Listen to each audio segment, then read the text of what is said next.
Welcome in to another episode of the Fantasy Football Forecast. I'm your host, Trevor Scott, joined by my co-host, Matt Giraldi. What's going on, guys? And we are coming at you with the last regular season video that we're going to be doing of the year. I honestly can't believe it's over. It's very surprising, very shocking that it's already over. We're going into the finals this week.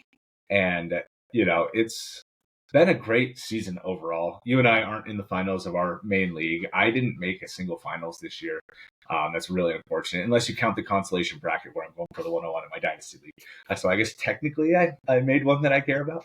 But, I was telling you, it's just like, I'm setting third place game lineups today. And I don't know that there's anything more depressing than going in and having to fill in your lineup for a third place game. It's just like, start thinking about what could have been. But we're going to come at you with start sits today. So make sure, too, we're not going to stop. So we're going to continue rolling right into the offseason. We're going to continue to make reflection videos on this season. We're going to be talking a lot about the NFL draft leading up to it in April. We'll have some lessons learned from this season as well throughout the playoffs. We're going to come at you with a playoff league that you could possibly set up with your buddies. It's a 7-team format, so stay tuned for that. We'll put out a short for that at the end of this week, and then that'll be the first video of next week where I'll be going in depth of what to expect in your leagues for the NFL playoffs if you want to play.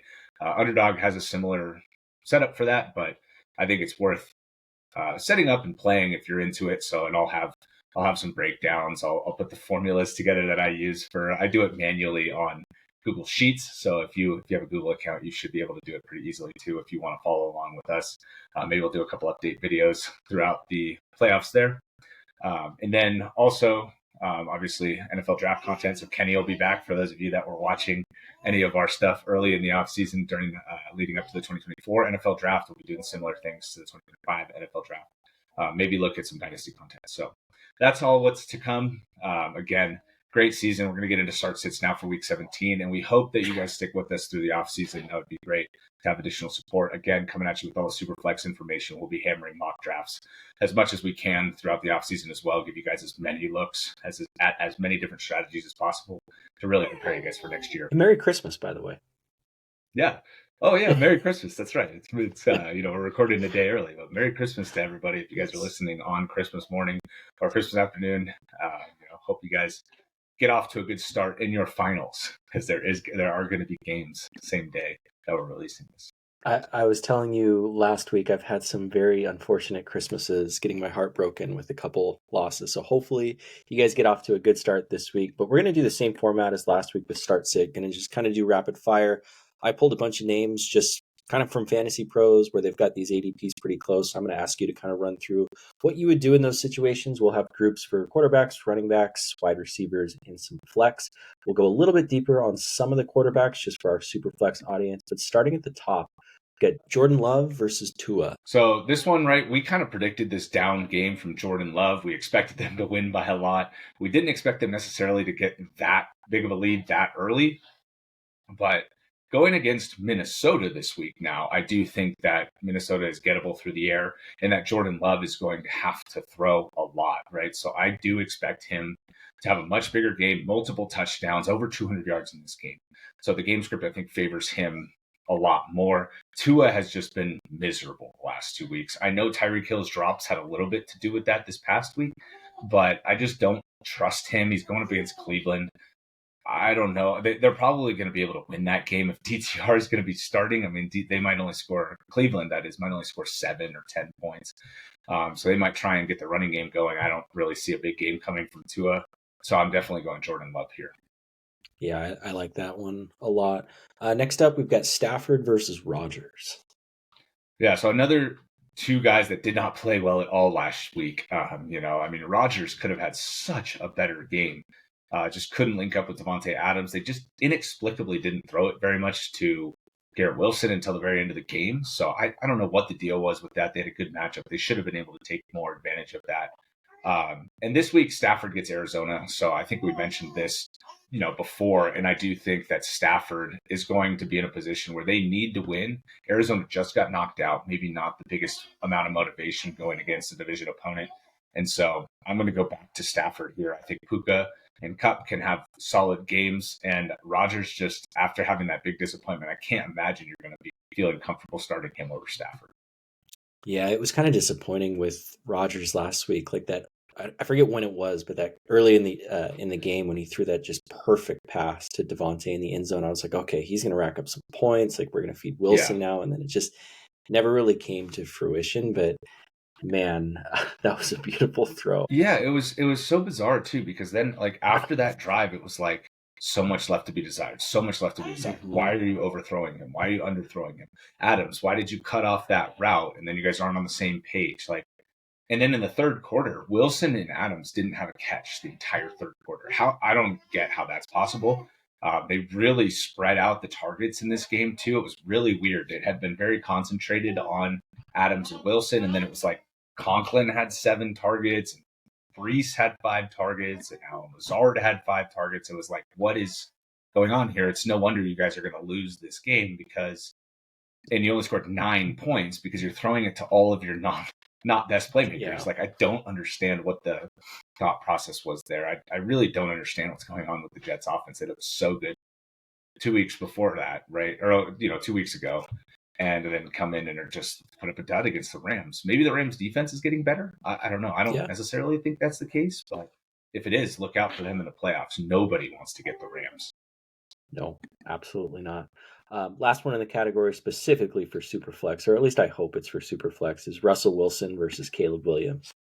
Yeah, again, hopefully this is for Superflex. And Russell Wilson going up against Kansas City. I do expect that to be a very low-scoring game. That is going to be played today. So if you're listening to this after that game starts, hopefully you benched Russell Wilson, or hopefully you had a better option than Russell Wilson. And if Caleb is that other option, I would definitely play Caleb Williams over Russell Wilson. He gets Seattle. They should be able to throw on Seattle. Caleb has been playing pretty well, and so is Keenan Allen. I mean, Keenan Allen has really elevated the play of Caleb Williams. He looks healthier. I don't know exactly what's going on with Keenan because he hasn't shown this all year.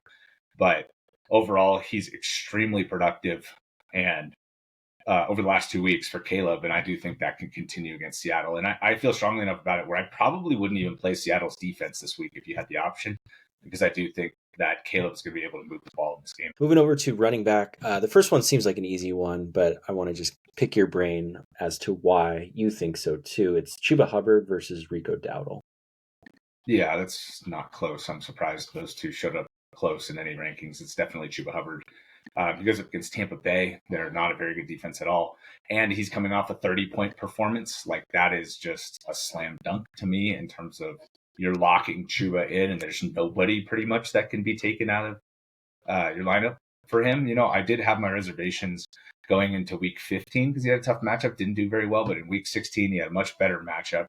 And they beat Arizona, which was honestly awesome for Bryce Young and the whole squad. So, I think going up against Tampa Bay, it's another winnable game for them. I know Tampa Bay has kind of been hot and cold. They blew out the Chargers and then got beat pretty badly by Dallas. So I don't know what that's about, but I do think Chuba Hubbard's going to have a massive role in this game, and there's no way you're sitting him pretty much for anybody. I mean, I think he's probably a top 7 running back. I think him or Chase Brown might be a tougher call. Another guy where I feel like you just can't bench Chase Brown, right? Both of those guys would go into your lineup, but, I think that's maybe a tougher call than Chuba or Rico Dowdle. And Dowdle gets Philly. Like, that's the hardest matchup. Yeah. Dowdle's coming off a major disappointing game. Zeke Elliott got the goal line carry, not even him. So, like, now the role is kind of back in question. So I don't even think this is close if anybody is wondering about making this decision. So this one's just kind of top ahead. Would you go Chuba over Joe Mixon this week then? For sure. There's no doubt there. Joe Mixon, I talked about that in our preview, right? That he gets Baltimore, and he's been objectively terrible against the last 2 difficult defenses that they faced. So I don't think Mixon is really even much of a start here this week. I mean, you're probably going to start him just because of his potential upside, but I wouldn't be surprised if he scores single digits again in half PPR. Yeah. Next up, James Cook versus Bucky Irving. So I like this one. This one's much more difficult. Bucky gets Carolina and James Cook gets the Jets. And both of these guys, I can't imagine you're benching either of these guys if you have them. But I will say I would probably lean James Cook here. I understand Bucky has the better matchup and that he's been playing really well, right? Obviously, he can go off. I'm just a little concerned that the back injury is still going to be bothering him. And if that flares up mid game and he ends up out, that's not something I want to deal with if I can avoid it. So if I had those two for a flex spot and I was specifically, very strapped in terms of if I had to play one of these guys, and I had to bench the other, I would lean James Cook over Bucky Irving, even though I wouldn't blame you for playing Bucky. Jonathan Taylor versus Aaron Jones. Yeah, so I mean, this one, as much as I would love to say my boy Aaron Jones, I'm not that delusional. I was testing you. I was testing you. Yeah. Unfortunately, can't go Aaron Jones here. You got to go Jonathan Taylor, coming off that monster 40-point game, 3 long touchdowns, and that is coupled with the fact that they get the Giants. They're going to blow out the Giants. And Jonathan Taylor, I would expect, has another long touchdown run. So that could be over double-digit points on one play. And, you just can't bench that kind of upside. He has to be in your lineup. I do like Aaron Jones this week. Revenge game against Green Bay. So, I would be in on playing him if you have him. I would definitely play him over Joe Mixon. I would play him over Rico Dowdle, for example, 2 guys that we just talked about. I wouldn't play him over Bucky Irving or over James Cook, but I do think that Aaron Jones is a strong start this week. Yeah, I mean, JT got you to this point, right? So, you're not benching him for anything. No, absolutely not. All right, next up, we got Breece Hall versus Brian Robinson Jr. Yeah, again, I don't know. This one feels easy to me, but maybe it's not because Breece Hall hasn't been that good, I guess. But I'm playing Breece Hall over Brian Robinson Jr. I don't know that Brian Robinson Jr. has the floor because of the passing game work. We just saw Breece get kind of reintegrated into the passing game after his injury a few weeks ago. And so I think he's got a decent floor. They get Buffalo, who gives up a pretty good clip in terms of yards per attempt to running backs. So if Breece gets, that 12, 13 carries, I would expect him to be in the 50-yard range, possibly a score, and then 3 or 4 catches for 20 to 30 yards. So I think there's a decent floor here. I think he could, if he scores, he has decent upside as well. And Brian Robinson, I feel like he has to score against Atlanta. Otherwise, it's not really going to be worth playing him. And we just saw Jaden Daniels just go absolutely nuts through the air. I do think that they're going to try and attack Atlanta through the air in this game. And so I'll lean Breece Hall there of those two. Cool. Moving over to wide receiver, we've got Courtland Sutton or Ladd McConkey. I guess I'm biased on this one because I love Courtland Sutton. And then also coupled with the fact that he gets the Bengals this week, I don't think there's any way you can be sitting him. I know McConkey gets New England. I know he's the number 1 target. I know they need to win this game badly, so he's going to be involved heavily. So this isn't a sit McConkey as much as it is. I think Sutton might just be a top 10 play this week. So I'm going to lean Sutton over McConkey there. All right. So next up, we've got Malik, Nabers, or Zay Flowers. For me, there's just no way I can bench Nabers, unfortunately. He got 14 targets again this week. I know it was only 7 for 65, but there's always a chance that he catches 10 of them. We saw it a couple weeks ago where he got 10, 82 and a touchdown. I know the touchdown was at the very end of the game too, so it was kind of garbage time, but that can possibly happen. And Indy isn't exactly the best defense. They just gave up 30 to the Titans, led by Mason Rudolph. And so, although I don't think the Giants can do anything like that, I do think that Nabers can be productive against this Indianapolis secondary. Zay Flowers, he's banged up, going up against Houston, one of the best defenses in the league. Only 2 quarterbacks have thrown for over 250 yards against Houston. So if Lamar does that and then throws for multiple scores, I think it's just like additional momentum to get him the MVP, especially after Josh Allen just had a stinker after he took a major lead in the betting odds. So I still think the MVP is Lamar, and maybe I'm a homer for that. But, I think this week Nabers over Flowers should be pretty easy just based on volume. Yeah, I like that. And I've been Team Lamar for a while. I know that they don't really want it to be a back-to-back, so I understand. I mean, it's like in college, right? We've seen one guy win the Heisman twice. It's not because guys haven't been deserving. It's just kind of how it goes sometimes. But anyways, Moving over to the next one, we got Jordan Addison versus Garrett Wilson.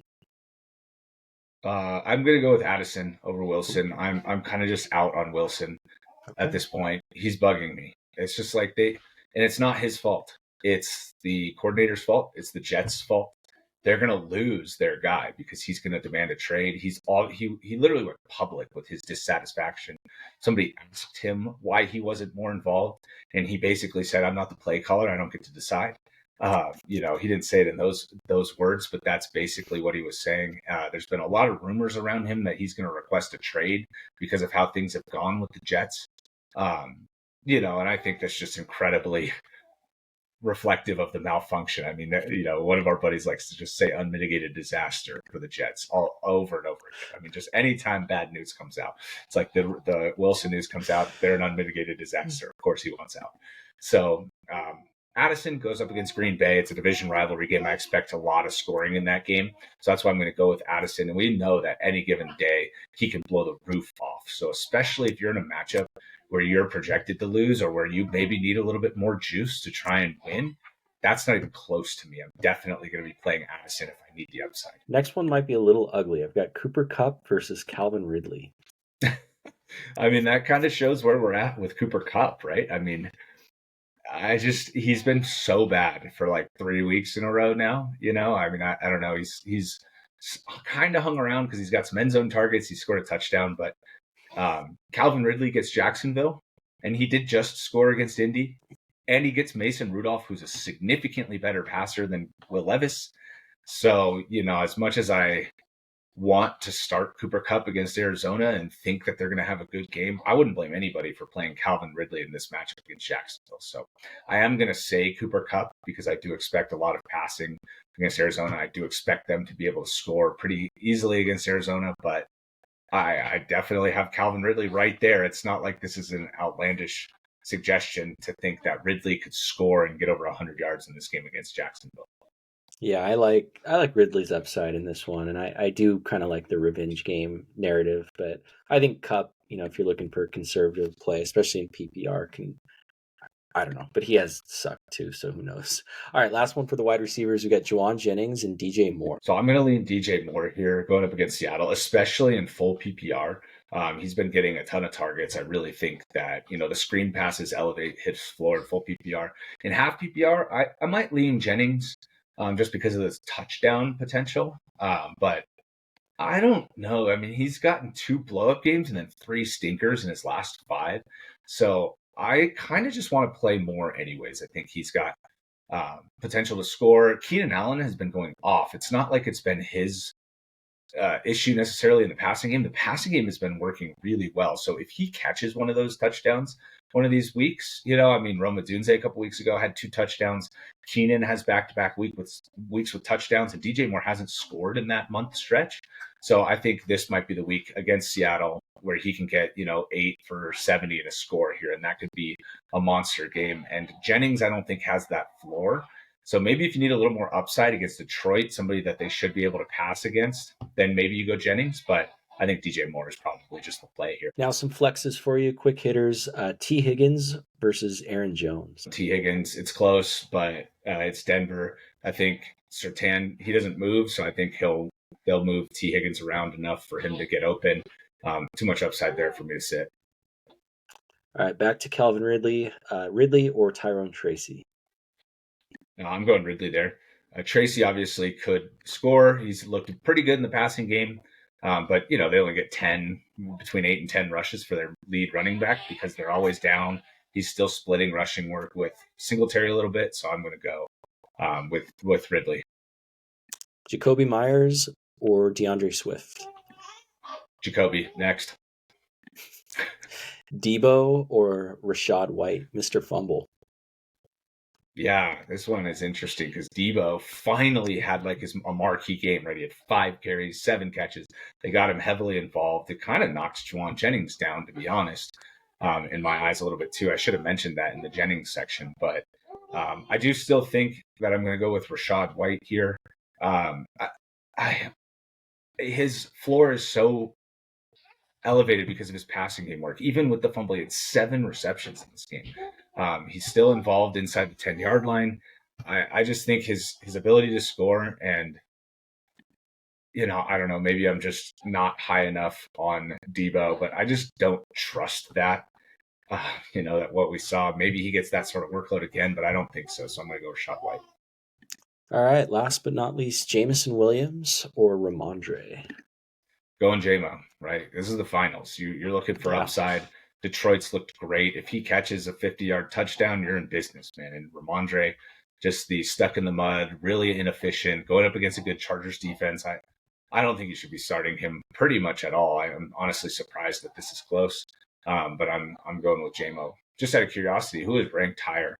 I don't even know. I can't imagine Stevenson's ranked ahead of JMO, but now that I'm thinking about it, it might be running back 20-ish versus wide receiver 25-ish. So they probably are close, but I would definitely play It's JMO. Ramondre, but it's close, and they could not be more opposite in terms of enjoyment to watch. Yeah, exactly, right. Just hope you hit a big play. And JMO just went off too. So like getting him in your lineups, I think, is a very smart play. All right. And with that, thank you guys so much for listening. Last video of the offseason. Have a Merry Christmas. I hope, fingers crossed for you guys this week.